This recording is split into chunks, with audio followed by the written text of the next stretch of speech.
Ela é uma das mais notáveis maravilhas da engenharia do mundo. A Grande Muralha da China. Dizem que pode ser vista até do espaço. É uma obra-prima militar que já testemunhou centenas de batalhas e que ainda hoje guarda muitos mistérios. O escritor e historiador britânico William Lindsay vive na China há 20 anos. Explorar a Grande Muralha se tornou a obsessão de sua vida. Lindsay passou incontáveis dias na muralha e caminhou milhares de quilômetros por ela. Qual o verdadeiro comprimento dessa maravilha? Quantos anos foram necessários para construí-la? E qual o objetivo de sua construção, afinal?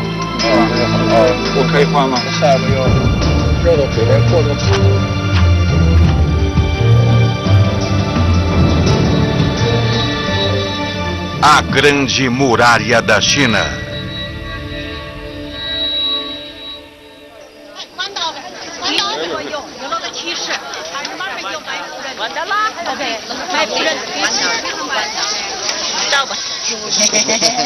A viagem de Pequim a uma das atrações mais populares da China é curta. Milhares de turistas vêm aqui todos os anos para ver o dragão de pedra, a Grande Muralha da China.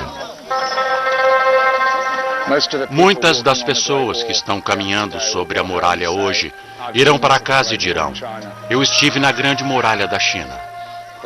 Mas a Grande Muralha não é um lugar. Ela se estende sobre o território subcontinental do norte da China. E ao longo de seu curso, muitos de seus trechos são raramente visitados. Alguns são praticamente desconhecidos. Em 1987, Lindsay realizou seu sonho de infância. Ele percorreu 2.700 quilômetros da Muralha da China. Restaram apenas algumas fotos dessa aventura, pois seus filmes eram repetidamente confiscados. Na época, os estrangeiros eram impedidos de entrar em muitas regiões da China. Porém, já não é mais assim há muito tempo. A China se abriu ao mundo e um aventureiro tornou-se um estudioso. Lindsay agora procura vestígios da Grande Muralha da China em todo o país. 23 anos após sua primeira viagem, ele começa tudo novamente. Fazer a mesma exploração 23 anos depois é realmente um testemunho à imensidão que chamamos de Muralha da China. Nas últimas 2 décadas e meia, eu explorei a muralha há mais de 1.700 dias.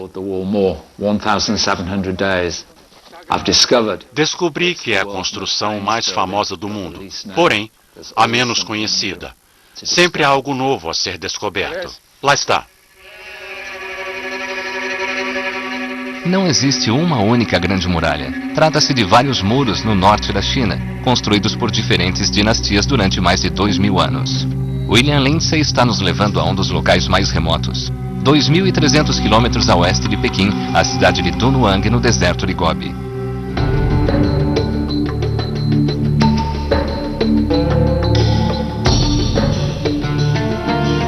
Estamos quase lá. Estamos a 120 quilômetros a noroeste de Dunhuang. Está um dia de sol no deserto de Gobi. As condições são perfeitas para explorarmos a muralha. No calor que deixa imagens distorcidas, a faixa escura ao longo do horizonte, à primeira vista, parece uma miragem. Mas trata-se, na verdade, das ruínas da Grande Muralha, literalmente no meio do nada.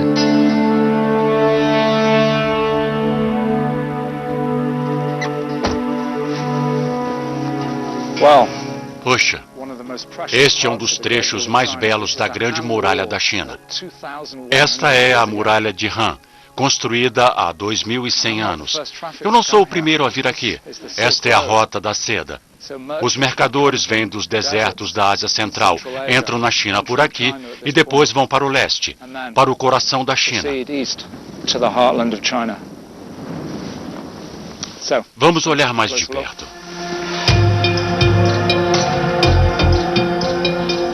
Construída há mais de 2.000 anos, essa muralha é totalmente diferente da familiar Grande Muralha perto de Pequim. Ela não foi feita de pedra, mas o material de sua construção a manteve forte por milênios a fio: junco e cascalho. Mas essa muralha foi feita para proteger quem? tão distante da civilização. Os governantes da dinastia Han queriam abrir seu império para o comércio com o Ocidente.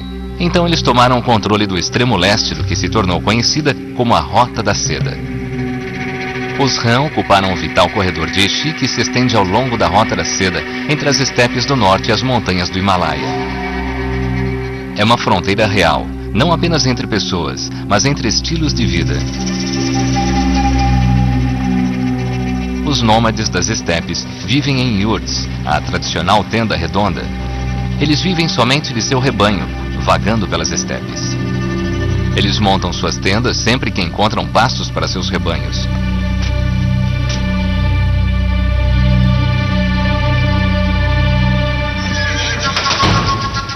Depois de suportar longos e difíceis invernos nas estepes, esses guerreiros nômades saqueiam as províncias do norte da China. Ano após ano, eles matam e saqueiam, roubando alimento e metais. Tudo que seu estilo de vida os impede de produzir. Os chineses se referem a seu império como o berço da civilização. Segundo sua filosofia confuciana, a China era o centro cultural do mundo. Aplacar a fúria dos bárbaros ao longo da fronteira, fazendo comércio com eles, estava fora de questão. A guerra era cara demais, então o imperador Han decidiu construir uma muralha. Quantas pessoas estiveram envolvidas na construção da muralha de Han? Ninguém sabe ao certo. Fontes confiáveis mencionam os cálculos apresentados ao imperador. Se um soldado consegue construir 3 porções da muralha em um mês, então 300 homens conseguirão construir 3 li, cerca de 1,5 km.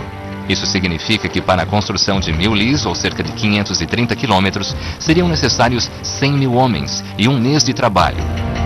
Até aqui tudo bem. A maioria dos soldados ficava nas torres. As torres tinham uma utilidade dupla que as tornava mais eficazes para a defesa. Aquela torre atrás de mim não era apenas um ponto de vantagem perfeito para os guardas poderem observar o inimigo se aproximando do norte. Era também uma estação de sinalização. Então, quando o inimigo era avistado, essa espécie de pira era acesa. Funcionava dessa maneira. Assim que um guarda localizava guerreiros nômades, ele transmitia sinais de fumaça se fosse de dia, ou acendia as piras se fosse de noite. O alarme era comunicado ao longo das guarnições da muralha, localizadas no interior. Qual o comprimento da Grande Muralha? Apenas recentemente, os especialistas chineses começaram a descobrir. Eu me juntei à equipe de pesquisa arqueológica local que está fazendo parte de uma pesquisa nacional para localizar a linhagem da dinastia Han na Grande Muralha.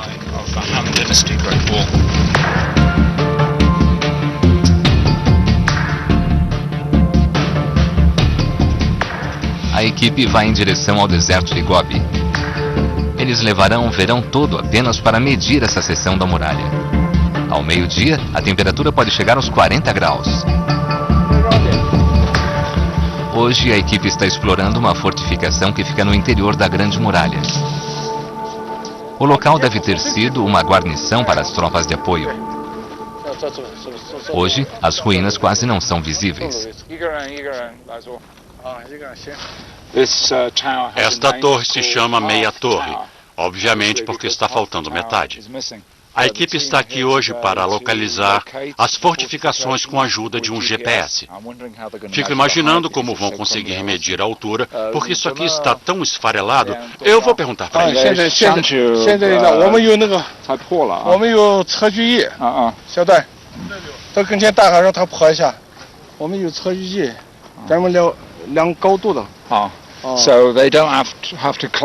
Eles não vão precisar escalar a torre para medi-la. Eles têm um aparelho para isso. Um telêmetro a laser coleta os dados. Levará alguns anos até que os resultados da pesquisa sejam compilados e o comprimento da muralha de Han seja divulgado.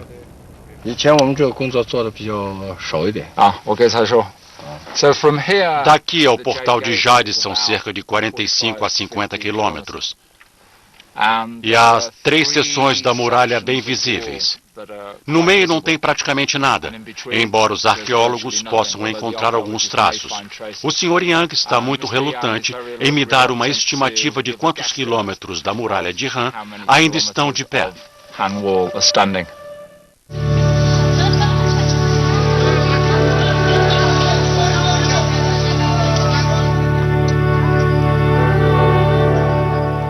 O Sr. Young, líder da equipe, deu a William instruções de como chegar a um lugar no deserto onde a muralha tem um formato único. É uma caminhada de 16 quilômetros, então William está comprando provisões para a viagem no mercado de Dunhuang. Bom, carne crua não seria uma boa opção aqui no deserto.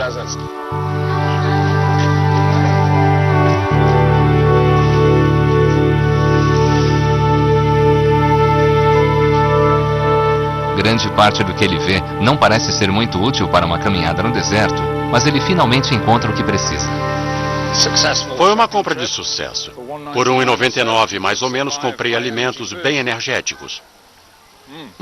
Delicioso.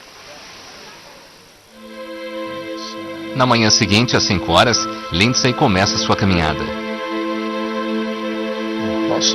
É o que o satélite está dizendo. São 14,4 quilômetros.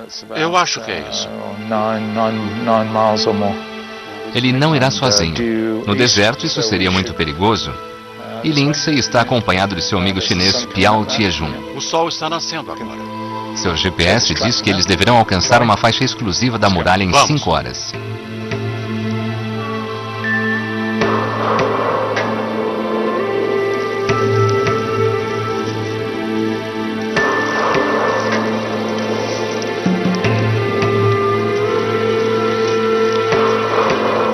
Agora está fresco, mas a vegetação esparsa está seca e inflamável. Não chove aqui há meses.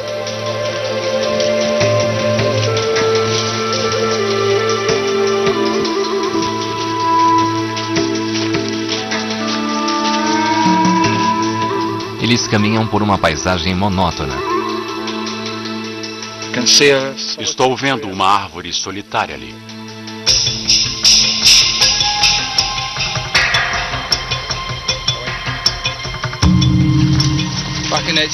Em 87, o que eu tinha era um grande mapa do país todo. Basicamente, minha jornada ao longo da muralha do deserto até o mar foi assim. 2.700 quilômetros. Não era o mapa ideal para se caminhar no deserto e nesse tipo de vegetação.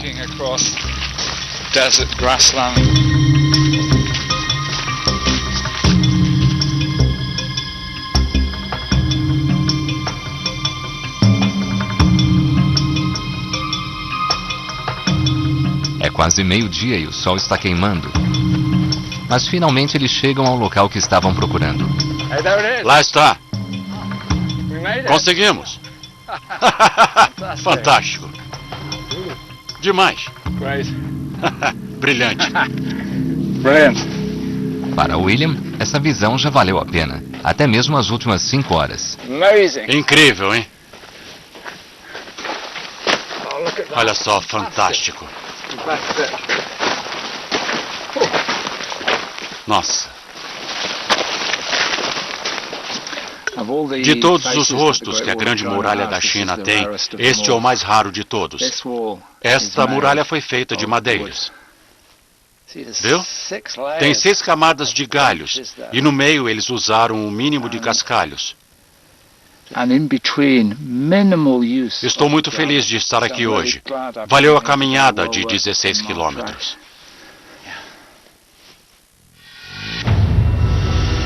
Deixando a região de Dunhuang e caminhando em direção ao leste ao longo da antiga Rota da Seda, William espera chegar a uma cidade chamada Jiayuguan. O local histórico fica a 5 quilômetros da cidade e a melhor vista é do ar.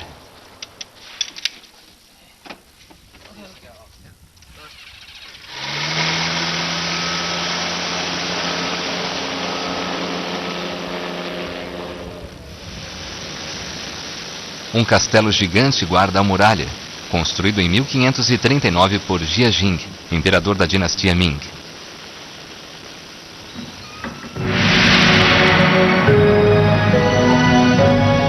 O desprezo do imperador Ming pelos nômades alcançou proporções grotescas quando ele exigiu que o caractere I, que significa bárbaros, fosse escrito da menor forma possível.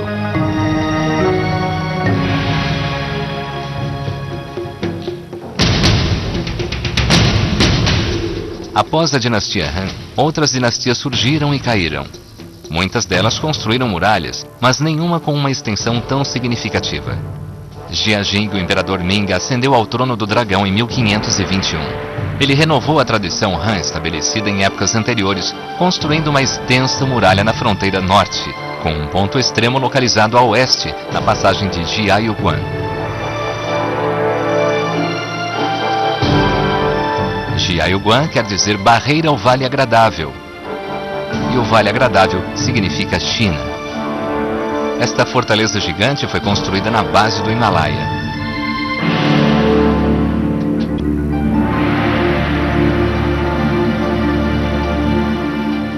No interior, os imponentes muros formam um tipo de labirinto para impedir que os invasores entrem.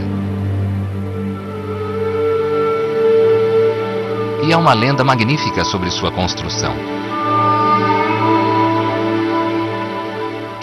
Para evitar o desperdício de material, antes da construção da fortaleza, o arquiteto recebeu ordens para calcular exatamente quantos tijolos seriam necessários. Ele colocou 999 mil. Os tijolos foram entregues e a fortaleza foi construída. No final, o mestre de obras confrontou o arquiteto com um tijolo nas mãos e disse: "Este foi desperdiçado, mas o arquiteto foi muito inteligente. Ele disse: não, eu faturei este tijolo na equação. Ele deverá ser colocado sobre o portal e trará boa sorte a todos os guardas da fortaleza e a todos os viajantes que passarem sob seu portal." 600 anos depois, o tijolo que sobrou ainda está aqui.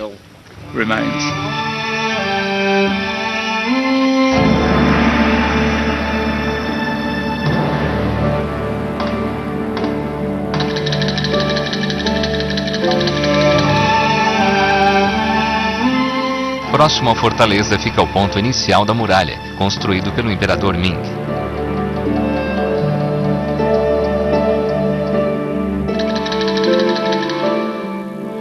Este muro não tem nada em comum com o muro de pedra e tijolos ao norte de Pequim. Ele foi feito de terra batida e, embora tenha mais de 400 anos, ainda está inteiro. E ainda é largo o suficiente para se caminhar sobre ele.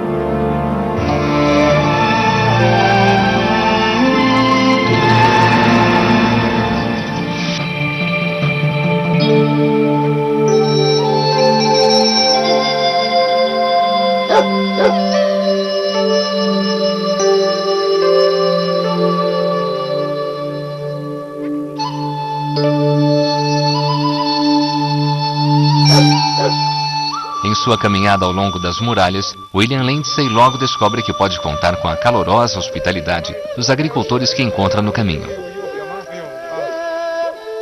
Da primeira vez que vim para a China, minha família e amigos ficaram muito preocupados. Imagine viajar para a China em 1987, o grande país comunista do outro lado do mundo. Será que as pessoas iriam me receber bem? E eu nem tinha uma equipe de apoio comigo. Eu dependia de agricultores. Descobri muito cedo que os agricultores eram os meus grandes aliados. Mesmo falando muito pouco chinês, usávamos linguagem de sinais, sorríamos. E eu consegui o que precisava: comida, água, abrigo. Sem eles, nunca teria conseguido. Muitos deles não entendem por que um forasteiro está tão interessado na muralha. Para eles, isso não é um monumento, é simplesmente parte de seu vilarejo e com uma utilidade bem variada. Eu estava perguntando a ele o porquê destes buracos nos muros. Eu pensei que fossem ninhos, mas a verdade é que as primeiras fazendas ficavam encostadas nessa fortaleza. Então havia vigas de madeira apoiadas na parede para sustentação, mas os especialistas na Grande Muralha e as autoridades de proteção do patrimônio cultural solicitaram que os agricultores destruíssem essas construções e retrocedessem para proteger o patrimônio nacional. Se quisermos saber como os construtores da dinastia Ming ergueram sua muralha há mais de 400 anos, só precisamos observar. Ainda hoje, agricultores chineses constroem muralhas da mesma forma que seus ancestrais.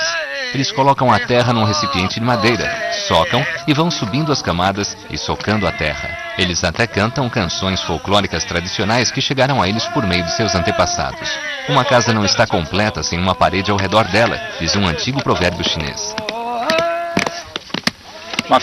Meu amigo Chan está construindo este muro para delimitar sua propriedade e esta é a parte final do trabalho. Isso está incorporado na tradição arquitetônica chinesa. Quer se trate de uma propriedade, ou de uma aldeia, ou de um reino. Ele deve ser isolado, ficando totalmente seguro.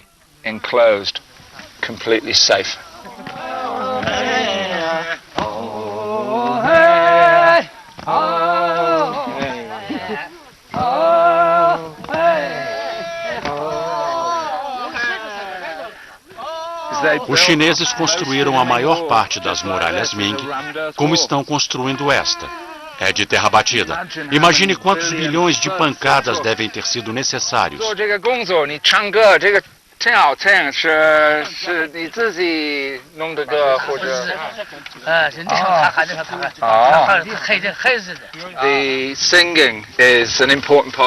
O canto é uma parte importante do trabalho. Ele mantém os trabalhadores no mesmo ritmo, na mesma batida. Todos trabalham juntos, no mesmo ritmo.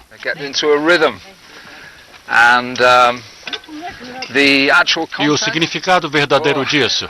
Eu estou na China há 23 anos, mas esse cara tem um sotaque muito pesado, é um pouco difícil, mas é definitivamente uma espécie de rap. Ele muda as palavras e, ocasionalmente, você os ouve rir. Então eu acho que ele está falando sobre aqueles meio lentos, que ficaram para trás em termos de distância ou talvez pelas batidas. Ele possa dizer se alguém está fora de sintonia ou não.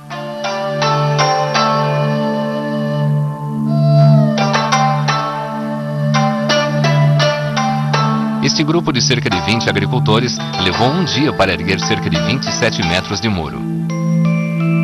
Não sabemos se os ancestrais deles trabalhavam mais depressa ou faziam melhor que isso, mas sabemos que eles usaram os mesmos materiais e ferramentas, exceto pelos tratores levando argila e pelos celulares.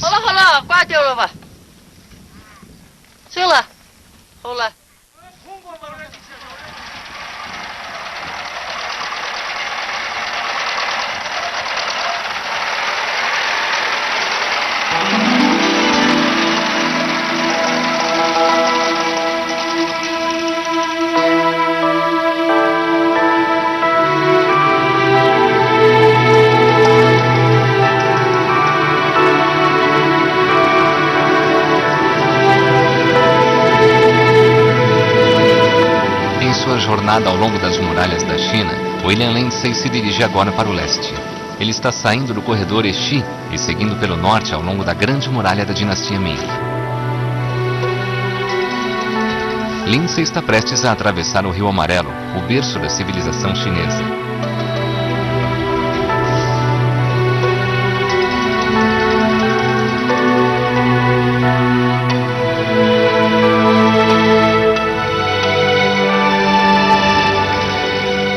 Aqui sempre foi o portal de entrada dos nômades na China. Embora o vento e o mau tempo tenham exercido sua máxima força, as muralhas e suas torres ainda podem ser percebidas nos penhascos acima do rio.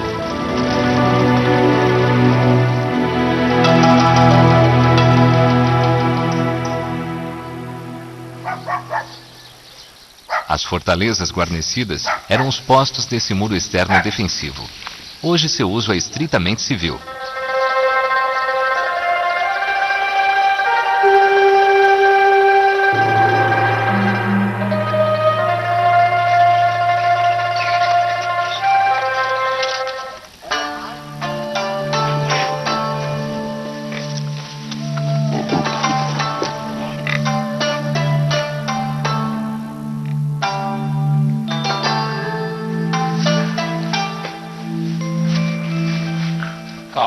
Eu adoro estar no interior. Esta construção foi erguida com blocos de calcário e no telhado a relva. Quando você vem aqui no inverno, eles têm um bom método para mantê-lo aquecido. Veja, isso não é cama, isso se chama can. KANG. Eles colocam combustível aqui embaixo, acendem e você pode cozinhar aqui, além de ter uma bela cama quente para passar a noite. Então eu tenho pensão completa e alojamento, café da manhã, amanhã de manhã, almoço e jantar esta noite por menos de $10. For less than $10.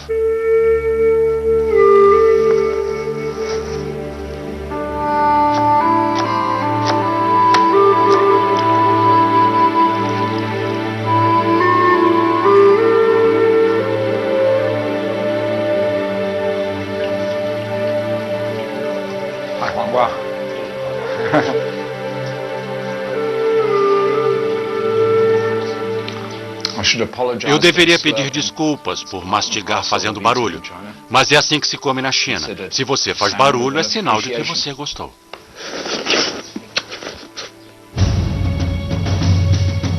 Os ingredientes do almoço de hoje, William, são a razão de os nômades terem invadido as terras ao redor do Rio Amarelo no século XVI.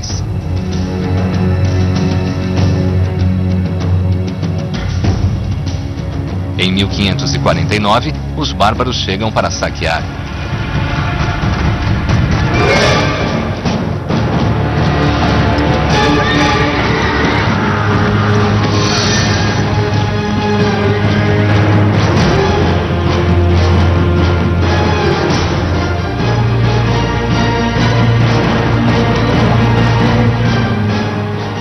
Mas a cavalaria nômade praticamente fica paralisada do lado de fora da muralha em Xuanfu. A muralha resiste e as tropas nômades não conseguem se apropriar dos celeiros chineses. Isso significa derrota? Não. Os bárbaros não desistem. Eles têm uma mensagem para os chineses. Vão atacar Pequim, a capital. Marchando rumo ao leste, o exército nômade descobre como penetrar pela muralha, evitando assim as elaboradas fortificações na fronteira do imperador Ming. Ninguém imaginou que os nômades pudessem atravessar uma barreira natural, a cadeia de montanhas ao norte de Pequim. Em 1550, os nômades não encontram nenhuma oposição significativa em seu caminho rumo ao sul.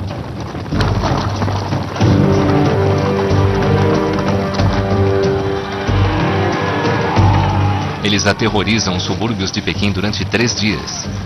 Exigem direitos de comércio, deixando a cidade proibida e intocada antes de voltarem para as estepes. Após um curto período de comércio, o imperador Ming começa a construir um muro de pedra ao norte de Pequim. Entre o ano de 1550 e 1644, a muralha alcançou uma extensão de pelo menos 1.200 quilômetros, tornando-se o Dragão de Pedra, a Grande Muralha da China, como é conhecida hoje.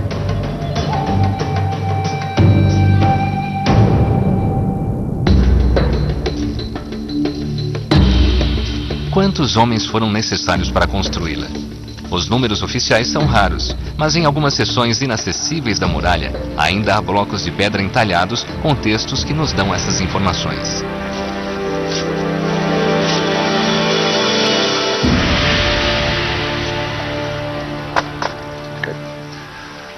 Espero que aquela pedra me diga alguma coisa sobre quando essa muralha foi edificada. Quantas pessoas estiveram envolvidas? Os nomes de lugares. Olhando daqui, a inscrição parece muito fraca, mas nós temos uma escada, temos um mestre artesão, o Sr. Ho, e com suas ferramentas simples vamos copiar a pedra e produzir uma fricção que espero venha revelar seu conteúdo completo.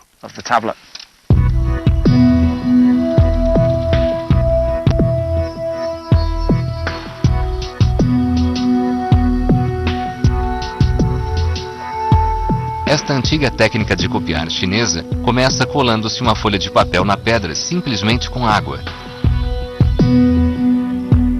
Este é o primeiro passo. Passo número 2. Dazi se traduz literalmente como digitar caracteres. Ele está usando uma escova para colar o papel nos entalhes.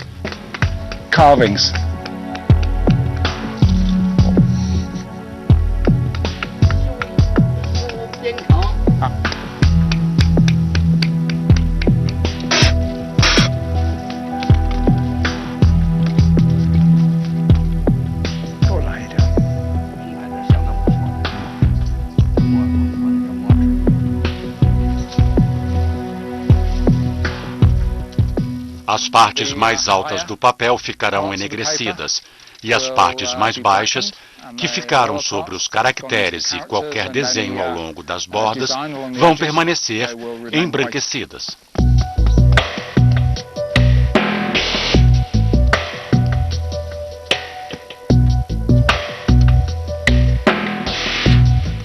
Depois de 3 horas de trabalho, o Sr. Rouault apresenta sua obra de arte. Parece a cópia de um antigo documento.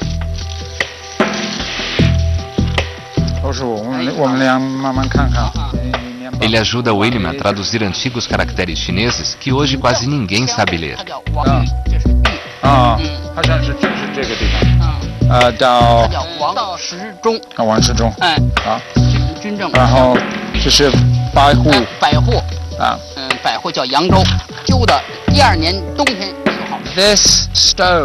Esta pedra está nos dizendo que 2 oficiais militares encarregados de 1.100 famílias ajudaram a construir 230 metros da muralha, no outono de 1579. Portanto, usando-se uma aritmética muito simples para calcular a produtividade, estamos falando de 4 pessoas por família, 4.500 pessoas que trabalham por 8, 10 semanas no outono de 1579 para construir aquilo. Enquanto muralhas de terra socada eram construídas por servos ou camponeses sem treinamento, este projeto exigia conhecimento especial. Centenas de mestres construtores e engenheiros qualificados, milhares de cortadores de pedra e dezenas de milhares de pedreiros foram recrutados para a construção da muralha. Mas outro fator levou ao aumento exponencial dos custos.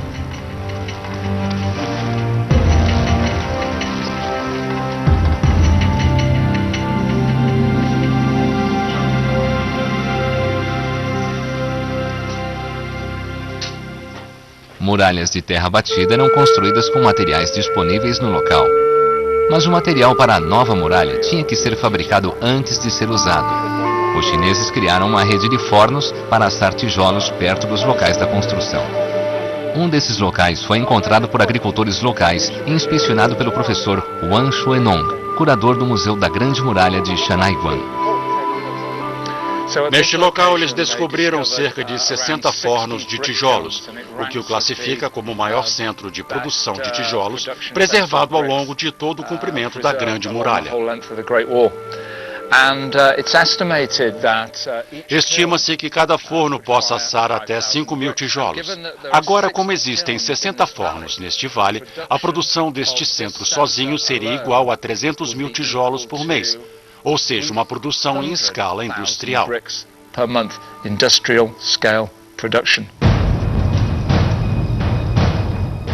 Naquela época, como agora, a produção em massa é uma coisa, mas transportar o produto para onde ele é necessário é outra coisa. Logística. A pergunta-chave é muito interessante. Como eles trouxeram esses tijolos até aqui em cima?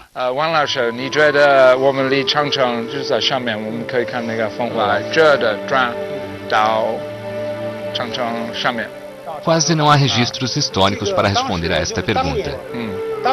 Mas o professor Wang tem suas teorias. As pessoas podem ter levado alguns tijolos nas costas assim. E também foi sugerido que um rebanho de cabras possa ter carregado vários tijolos de forma bastante eficaz. Os tijolos eram colocados na traseira do animal e presos com uma corda, de modo que o animal ficasse bastante equilibrado à medida que subia a montanha.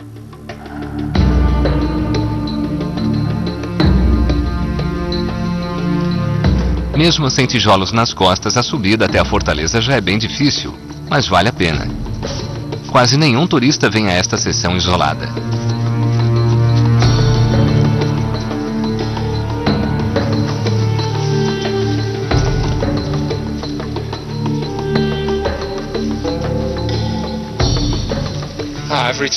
Toda vez que venho até aqui, não posso deixar de pensar nos construtores que tinham que trazer todo esse material de construção aqui para cima.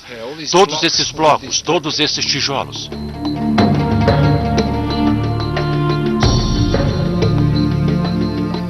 O caminho por vezes bizarro feito por esta muralha tem levado muitos especialistas a acreditar que outros fatores, além de considerações defensivas, estavam em jogo aqui.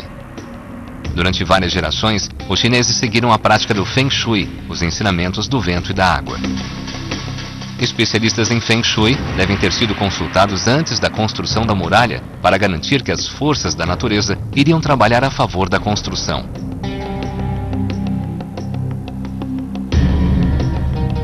Ao passar dias sozinho na muralha, Lindsay consegue imaginar como os soldados devem ter sofrido aqui. Isolados do mundo, suportando ventos fortes e mau tempo, espremidos em locais apertados por meses a fio.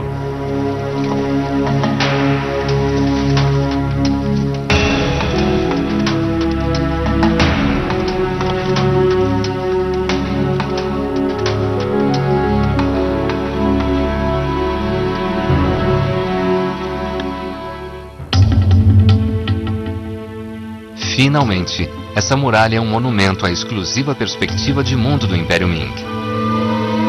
Ela limitou seu universo e excluiu tudo o que veio de fora. Muitas vezes, procurando no meio dessas ruínas, é possível encontrar pedaços de cerâmica. Não tenho certeza do que seja esta pedra aqui.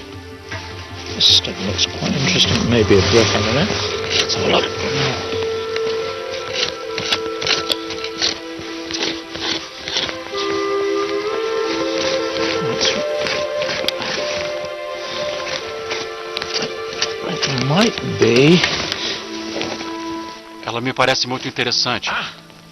Pode ser um tijolo. Pode ser... Isso é uma bomba de pedra. Stone bomb. Isso era cheio com pólvora. Depois eles fechavam aqui com lama, punham um fusível. Bombas como esta, talvez 50 ou 100, eram cheias e ficavam prontas para serem arremessadas da parede quando a torre fosse atacada. Essa é uma descoberta realmente muito boa.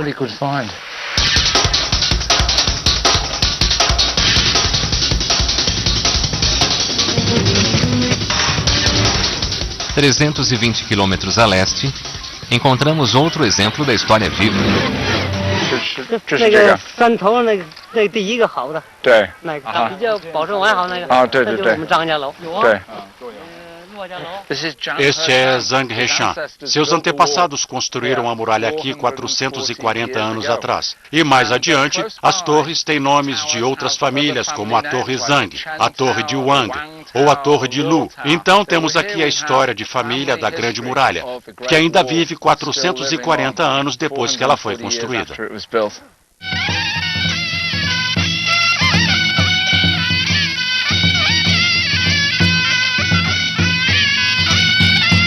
Ainda hoje eles adoram seus ancestrais, participando de festivais antigos.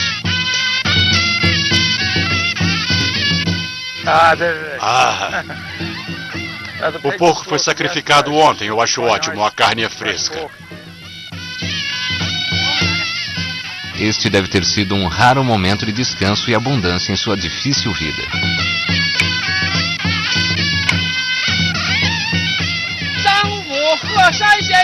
Como o membro mais antigo dessa família, o Sr. Zhang faz o sacrifício para seus ancestrais e queima alguns incensos.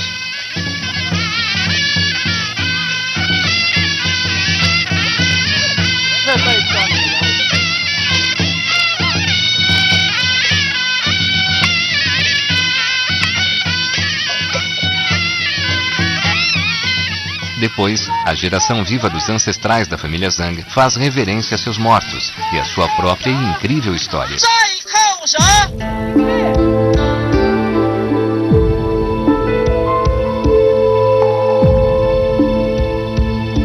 As famílias do vilarejo tiveram que cuidar e alimentar os soldados nas torres.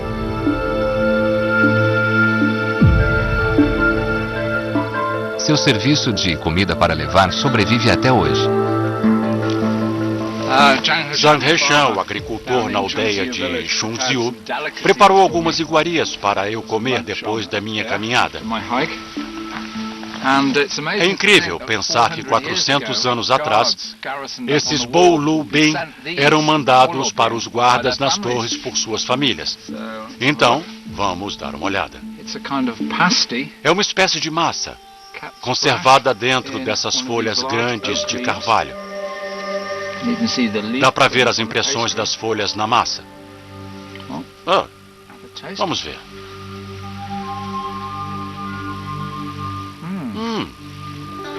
Tem cebolinha. É um tipo de hambúrguer chinês. Talvez o original drive-thru chinês, para aqueles que estavam na muralha.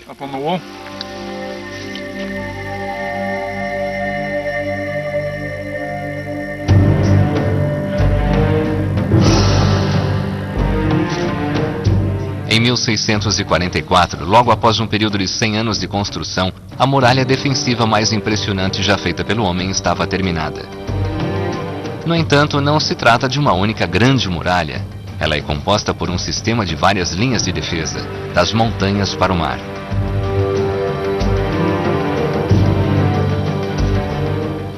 Em 2009, após uma pesquisa nacional sobre a muralha de Ming, as autoridades chinesas anunciaram que seu comprimento total é de 8.850 quilômetros. Este é o final dela em Shanaiguan, que significa passagem da montanha.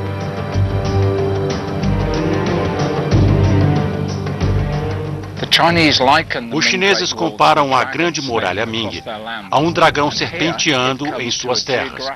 E aqui chegamos a um fim geográfico, a cabeça do velho dragão, no Mar Amarelo. Não muito longe desse local, em 1644, o comandante da Shangguan enfrentou seu maior desafio, um evento que levou ao fim da Grande Muralha como defesa nacional. O professor Wang está levando William até os portões e muros nos arredores de Shanaiguan. Este é o lugar onde a história da Grande Muralha chegou ao fim. A construção da Grande Muralha levou ao colapso financeiro e estratégico da dinastia Ming. Revoltas eclodiram em todo o império. Um exército de camponeses rebeldes marchou em Pequim, onde derrubou o imperador. Em seguida, eles foram para Shanaiguan, o último reduto do Império Ming. Ao mesmo tempo, um poderoso exército surgiu das estepes e foi em direção ao Reino Médio, os Manchus. Entre eles estava Wu Sangui, e ele era o general no comando da fortaleza de Shanaiguan. Agora, ele estava sob cerco. O que poderia fazer? Aquela era uma guarnição poderosa, mas seria forte o suficiente para combater os invasores em duas frentes?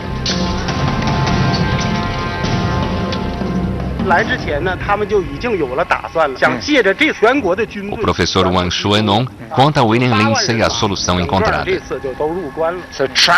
Preso entre dois inimigos, o comandante Wu Sangui sabia que não podia vencer a ambos.